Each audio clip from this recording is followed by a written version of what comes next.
it's Ruby from the Ruby Piano, and today I'm going to be giving you the notes for part of the song Gatubela by Carol G. It starts off right above middle C right here, and there are the notes, and it goes like this.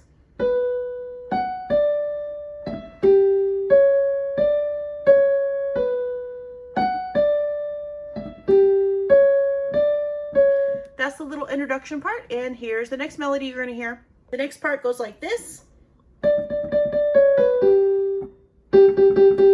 Happens 3 times. And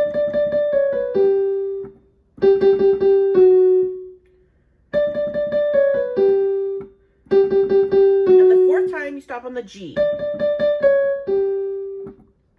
After that 4th time, you're going to switch down here by middle C, and you're going to do that same melody.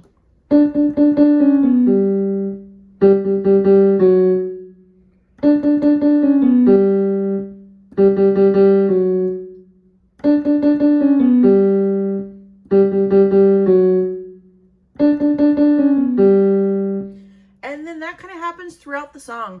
Later on in the song, it's going to do both of those parts that we just learned at the same time. But yeah, just kind of play along with it, play along with the song, and have fun. Bye.